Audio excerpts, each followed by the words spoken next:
तीन नेत्र होते हैं।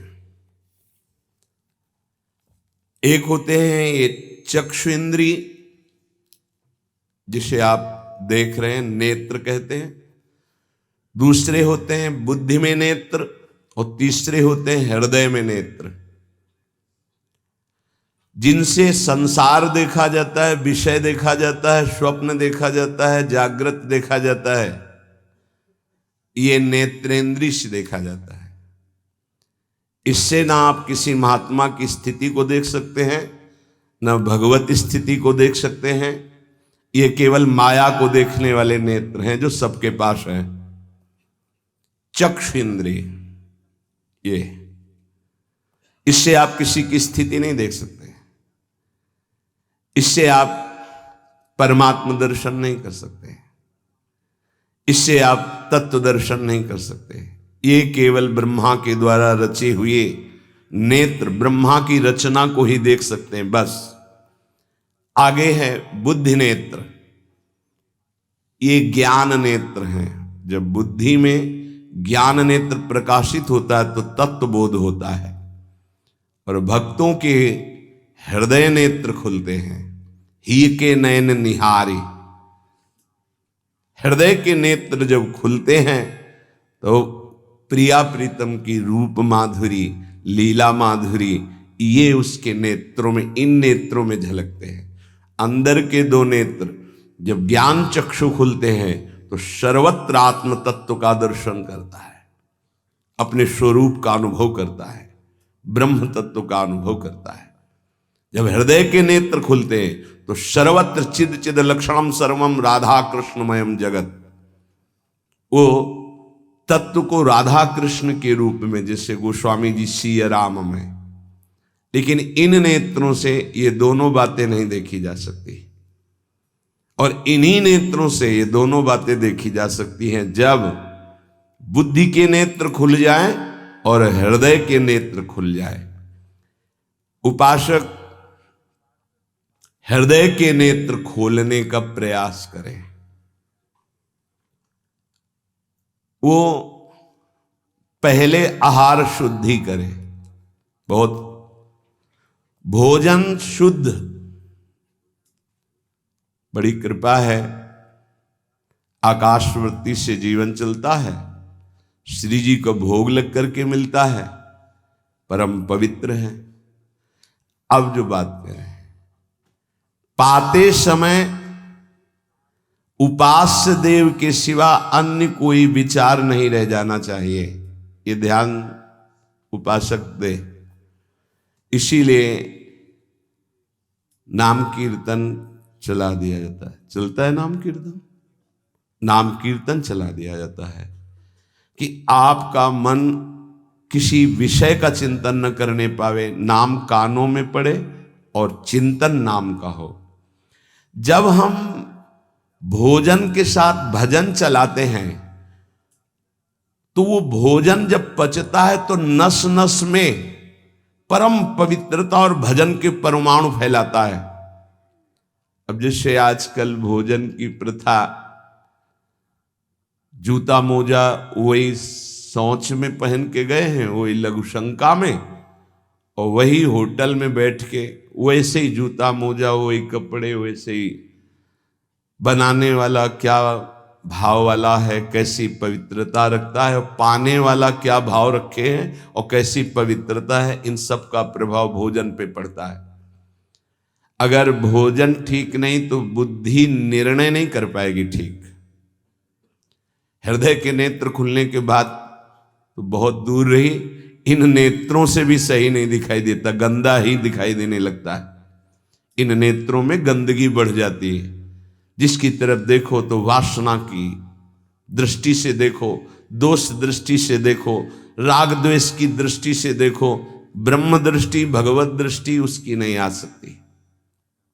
ये बहुत जरूरी है। अरे कहीं भागा थोड़ी जा रहा है भोजन। धैर्य पूर्वक चिंतन करते हुए, नाम चल रहा है तो उसी नाम का चिंतन करते हुए। अब जैसे अपने लोग पूर्वाभ्यास तो पद चला लिया, बड़ी सुविधा रहती है।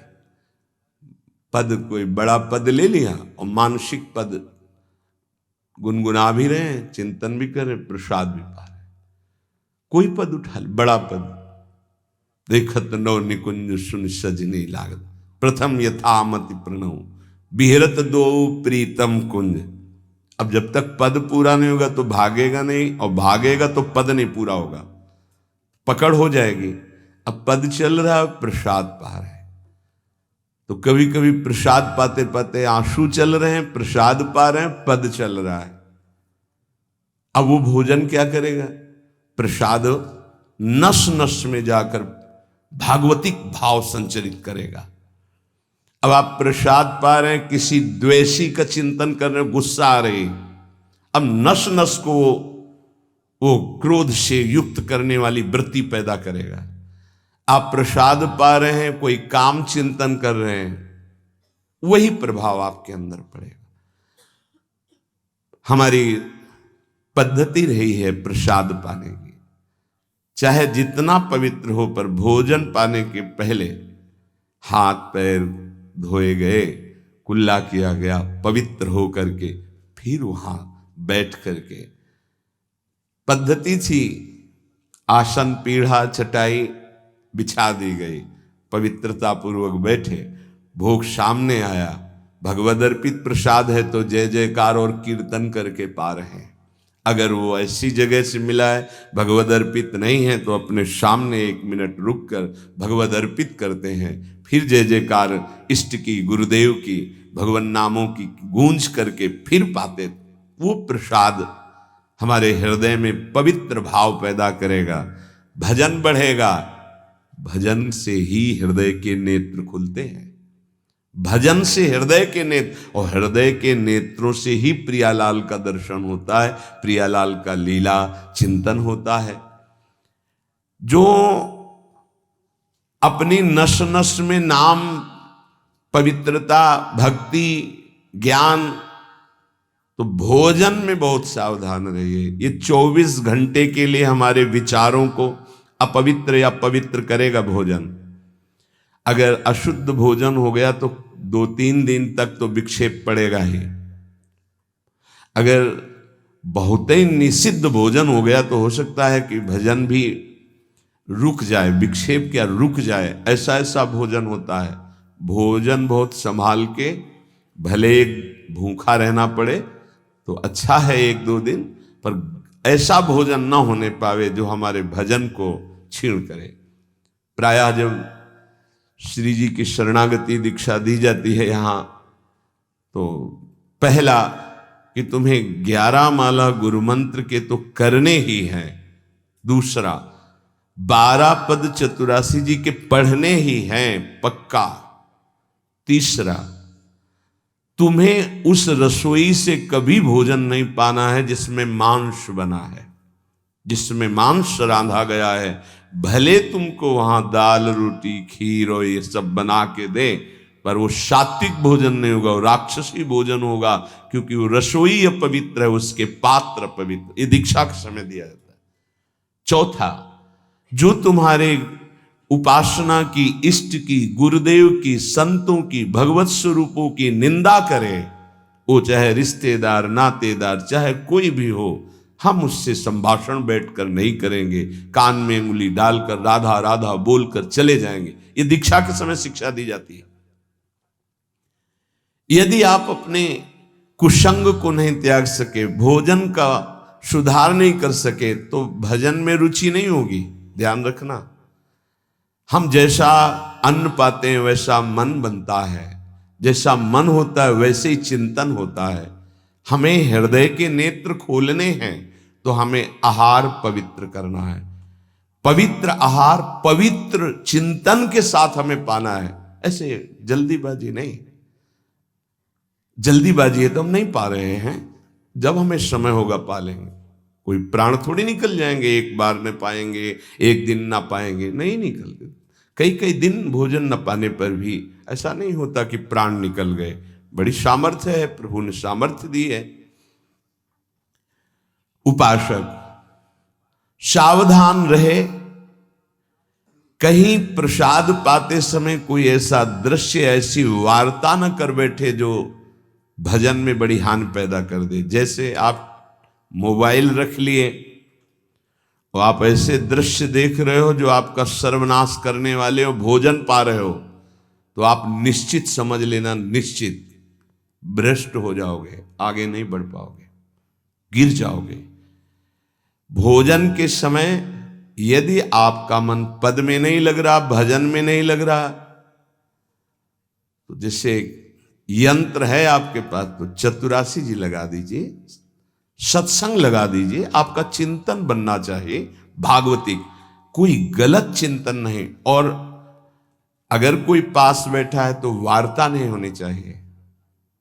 भोजन के समय वार्ता निषेध है, वो वार्ता का समय नहीं, वो एकाग्रता पूर्वक पूरे 24 घंटे के लिए हम अपने विचार पावन करने के लिए बिल्कुल मौन होकर के भगवत चिंतन या भगवत श्रवण करते हुए प्रसाद पावे।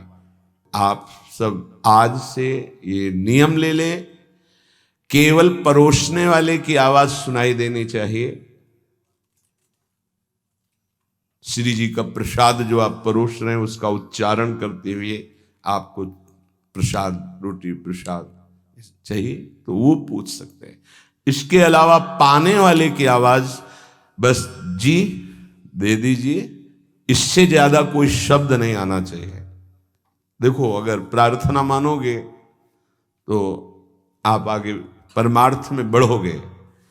जो प्रसाद पाने का समय है वो बहुत 24 घंटे के भजन के लिए बहुत कीमती बात है।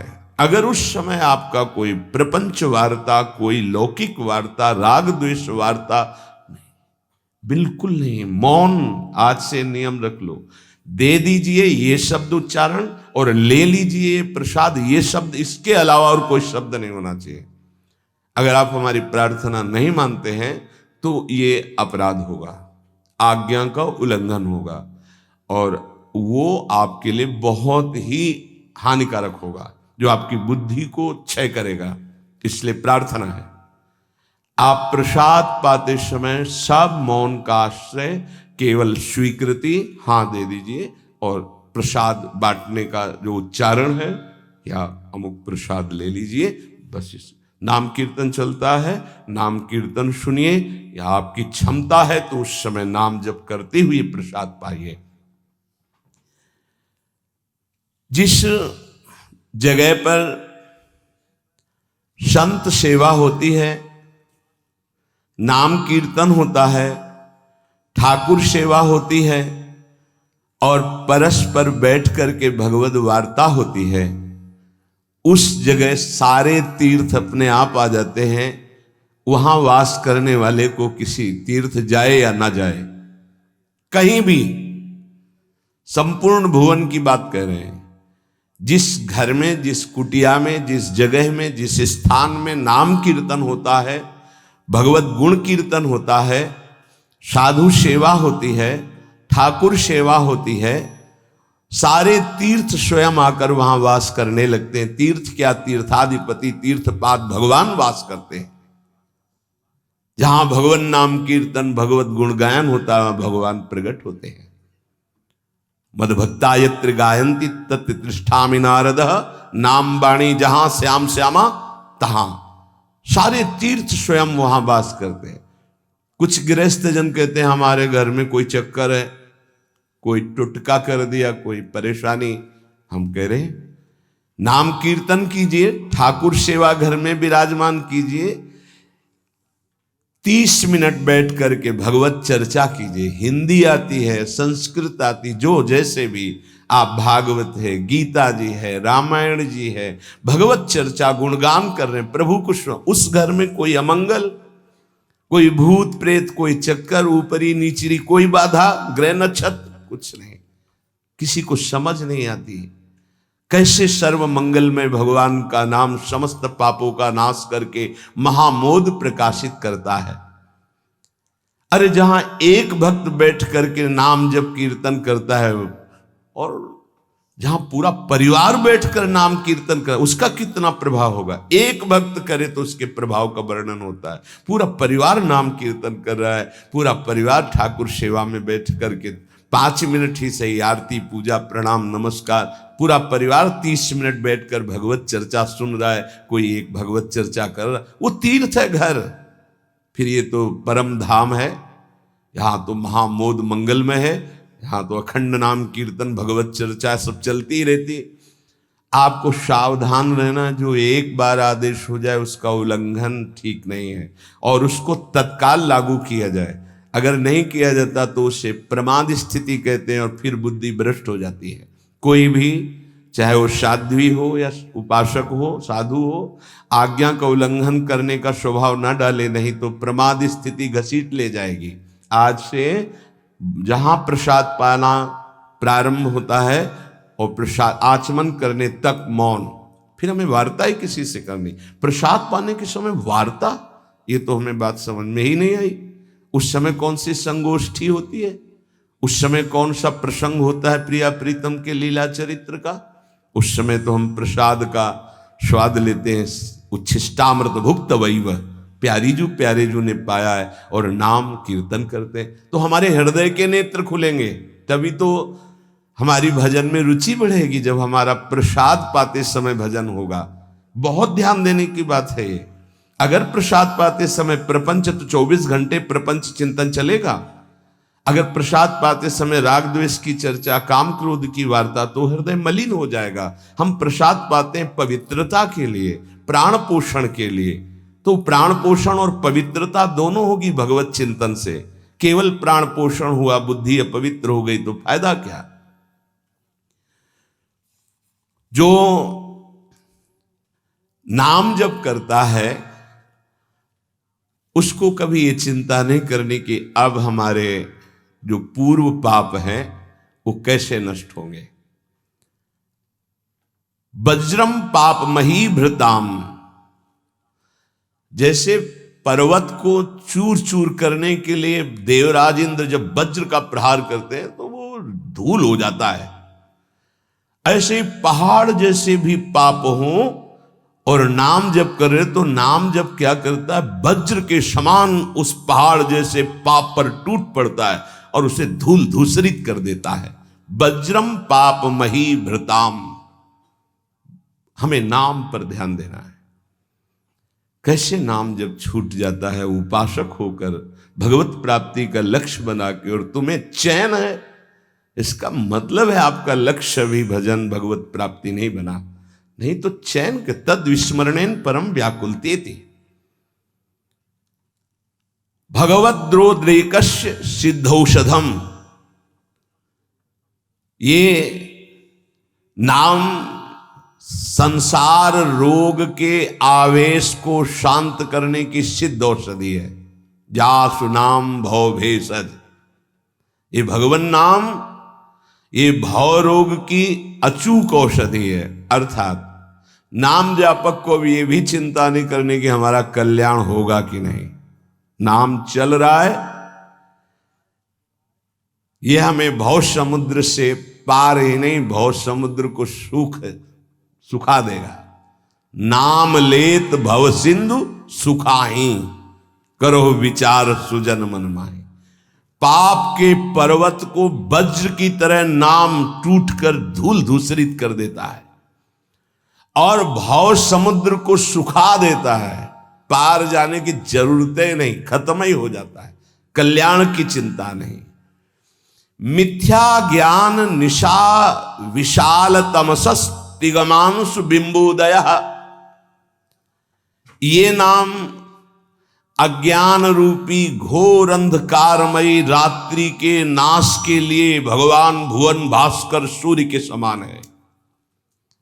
उपासक को अब ये भी चिंता नहीं करनी कि हमें तो कोई ज्ञान नहीं है, हमारे अंदर तो अभी बड़े आकर्षण है संसार के, अविद्या है। बिल्कुल चिंता मत करो। नाम जब चल रहा तो जैसे घोर अंधकार रात्रि में है, सूर्य उदय होते ही वो सब नष्ट हो जाता है, ऐसे ही नाम जापक के हृदय का अज्ञान अंधकार नष्ट करने के लिए भगवान नाम सुंदर ज्ञान प्रकाश कर देते हैं। अन्य उसे कोई पढ़ने लिखने की आवश्यकता नहीं पड़ेगी। नाम जब से अपने, जैसे कल आप सत्संग में ध्यान दीजिए, सुन रहे थे कि जिसका अंतःकरण शुद्ध हो जाता है, जो राग द्वेष रहित महात्मा है, बिना पढ़े सारे वेदों का अर्थ उसके हृदय में स्फुरित हो जाता है। मिथ्या ज्ञान निशा विशाल तमसस तिग्मांश बिंबोदय। अज्ञान रात्रि के घनीभूत अंधकार के नाश के लिए प्रभु का नाम सूर्य के समान है। क्रूर क्लेश मही रुहा मूर्तर ज्वाला जटालह सिखे। ये क्रूर कर्म कराने वाले, काम क्रोध लोभ मोह मद मत्सर, इनका जंगल है। इस जंगल को नष्ट करने के लिए दावाग्नि के समान नाम है। इसको भस्म कर देगा, सारे विकारों को भस्म कर देगा नाम। क्रूर क्लेश मही रुहा मूर्तर ज्वाला जटाला सिकी। जैसे प्रचंड दावानल पूरे वन को भस्म कर देता है, ऐसे नामाग्नि समस्त विकारों को भस्म कर देती है। हमको ये भी चिंता नहीं करनी कि हमारे अंदर विकार काम क्रोध लोभ मोह मद मत्सर है। नाम चिंतन करो, चिंता नहीं। द्वारम निर्वृत्ति सन्मनो विजयते कृष्णेति वर्णद्वयम। ये परम शांति परमानंद का द्वार खुल गया यदि जिह्वा पे कृष्ण कृष्ण कृष्ण राधा राधा राधा राम कृष्ण हरि, जो नाम गुरुदेव ने दिया, अगर वो नाम चल रहा है तो अब चिंता भी नहीं करनी कि हमारा परम पद मिलेगा, कल्याण होगा कि नहीं। नहीं, द्वार में प्रवेश कर गए।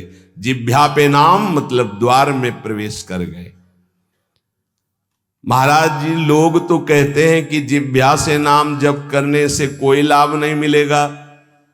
कहते कर में तो माला फिरे, जीव फिरे मुख माही, मनुआ तो चहुं दिस फिरे, यह तो सुमिरन नाहि। कुछ लोग कहते हैं हाथ में माला चल रहा है, जीभ में नाम चल रहा है, मन संसार में घूम रहा है, इससे तो कोई लाभ मिलेगा नहीं। तो महाराज जी, प्रायः नाम जब तो ऐसे ही होता है प्रारंभ में, तो उसको तो कोई फल ही नहीं मिलेगा। अरे ऐसा कहने वालों की बिल्कुल बात मत सुनो। पूज्य उड़िया बाबा, ऐसा कहने वालों की बिल्कुल बात मत सुनो, उन्हें कहने दो। वो क्या जाने, नाम में अपार सामर्थ्य है। जिसकी जिह्वा में नाम स्मरण चल रहा है तो मन लगे ना लगे उसको फल अवश्य मिलेगा। ये बात, इसीलिए भगवत प्राप्त महापुरुषों के वचनों को समझना चाहिए। अब कौन सा दोहा कहां से उठा के कैसे, अब अगर ये दोहा नए साधक को सुनाया जाए कि कर में तो माला फिरे और जीभ फिरे मुख माहि और मनुआ तो चौंदिस फिरे, ये तो सुमिरन नाहि। तो जो शुरू किया वो भी रख देगा माला कि फल ही नहीं मिलना, तो हम क्या करें। पूज्य राधा बाबा, तुम चिंता मत करो, तुम मशीन की तरह जीभ से शुरू करो राधा कृष्ण राधा कृष्ण राधा कृष्ण राधा, बाबा के वचन, फिर तुम देख लेना। गोस्वामी जी कह रहे तुम चिंता मत करो। राम नाम मणिदीप धर जीह देहरी द्वार, तुलसी भीतर बाहरो जो चाह सुझियार। हमको वो बात समझनी है जो बड़े बड़े महापुरुष कह रहे हैं। ऐसे लोगों की बात देखो, बाबा ने पहला शब्द उत्तर में ऐसे कहने वालों की बिल्कुल बात मत सुनो, उन्हें कहने दो, क्या जाने नाम में कितनी अपार सामर्थ्य है। अहो वत्स पचतो गरीयान यज्जिभ्याग्रे वर्तते नाम तुभ्यम, नाम की मनसाग्रे लिख देते ना, मनसाग्रे यह जिभ्याग्रे, जिभ्या में जिसके आपका नाम विराजमान हो गया वो चांडाल भी जगत पूज्य बन जाता है। अहो वत्स पचतो गरीयान, वो सर्वश्रेष्ठ हो जाता है। भजन करना है, निरंतर भजन करना है, मन लगे ना लगे तुम्हें इसकी परवाह नहीं करनी। जो तुम्हारी जिह्वा से नाम निकल रहा है वो फल दे के रहेगा, ये बैठा लो हृदय में। केवल जिह्वा से तुम भजन करना प्रारंभ करो, फिर देखना मन लगने की बात जाने दो, मन नाममय हो जाएगा, अपने आप नाममय हो जाएगा। जब हम अधिक समय तक विषय चिंतन करते हैं तो मन विषयमय हो जाता है। जब अधिक समय तक हम नाम जपते हैं तो मन नाममय हो जाता है। इसलिए तुम ऐसी बातें मत सुनो, निरंतर नाम जपने का अभ्यास जिह्वा से ही करो, तुम्हारा मन भगवदाकार हो जाएगा। तो महाराज जी सुनते हैं भगवदाकार वृत्ति बड़ी महिमामयी है, तो ये कैसे आती, कैसे भगवदाकार वृत्ति आती है? तीव्र अभ्यास और निरंतर स्मरण से। जब क्षण क्षण में वृत्ति हमारी भोगों की तरफ जाती है, उस वृत्ति को हटाकर हम नाम में लगाते हैं तो नामाकार वृत्ति, एक एक वृत्ति जब नाम में लगने लगती, नामाकार वृत्ति प्रभु के रूप में लगने लगती तो भगवदाकार वृत्ति, तत्व चिंतन में लगती है तो ब्रह्माकार वृत्ति। इसलिए विशेष प्रयत्नशील उपासक वृत्तियों को भगवदाकार कर लेता है। प्रयत्नशील, बार बार मन संसार में जा रहा है, उसे हटाकर नाम में लगाते हैं, बार बार नाम में लगाते हैं, धीरे धीरे वृत्तियां नाम में हो जाती है। जब स्वतः एक एक वृत्ति नाम में हो जाती है तो भगवदाकार, मंत्राकार, नामाकार, ब्रह्माकार ऐसे शब्दों से कहा जाता है। ये केवल बातें बनाने से नहीं होता, पुरुषार्थ, तुम्हें भगवत कृपा से सामर्थ्य मिली है ऐसी। उपासक प्रधानता कृपा की मानता है, अपने पुरुषार्थ की नहीं। पूरा प्रयास करके भगवदाकार वृत्ति का, और फिर उसमें देखता है कि बड़ी कृपा है, ये जो पुरुषार्थ हो रहा है ये गुरु कृपा से हो रहा है, ये भगवत कृपा से हो रहा है। भगवान की आज्ञा समझकर पुरुषार्थ करे और उससे लाभ हो तो भगवत कृपा समझे। आपका तात्पर्य यही है ना? हाँ हाँ, यही सिद्धांत है, ऐसा ही करना चाहिए। ऐसा करने से अभिमान नहीं होता।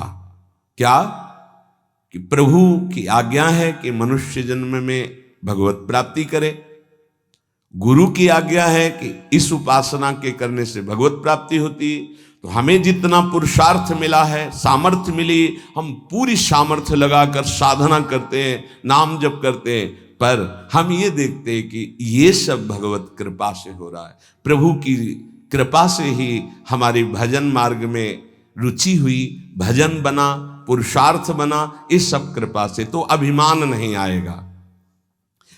महाराज जी आप तो नाम जपने के लिए कह रहे हैं, लेकिन बहुत से विद्वान लोग नाम नहीं जपते। क्यों नहीं जपते? भैया नाम जप करना तुमने कोई साधारण समझ रखा है? भगवत कृपा के बिना भगवन नाम नहीं लिया जा सकता। हरिवंश कृपा, हरिवंश कहें, हरिवंश कहें, हरिवंश लहें। हरिवंश कृपा, हरिवंश कहें, हरिवंश कहें, हरिवंश लहें। हरिवंश की कृपा से श्री हरिवंश, जो श्री हरिवंश कहते हैं, उनको हरिवंश की प्राप्ति होती है। अर्थात वृंदावन में विराजमान सहचरियों के मध्य में श्यामा श्याम, हा हरि रा राधा बा वृंदावन सा सहचरी, उनकी प्राप्ति होती। हम राधा राधा बोल रहे तो किशोरी जी बुलवा रहे, इसलिए बोल रहे। कृष्ण कृष्ण बोल रहे तो जेई कृष्ण ते नाम, मानो साक्षात भगवान कृष्ण नाम से स्फुरित हो रहे, साक्षात प्रिया जो राधा नाम से हमारी जिह्वा में विराजमान। तो ये जरूरी थोड़ी है कि विद्वान है तो भगवत कृपा पात्र ही है। भगवन नाम भगवत कृपा पात्र जन जपते हैं। भगवत कृपा के बिना नाम नहीं निकल सकता जिह्वा से।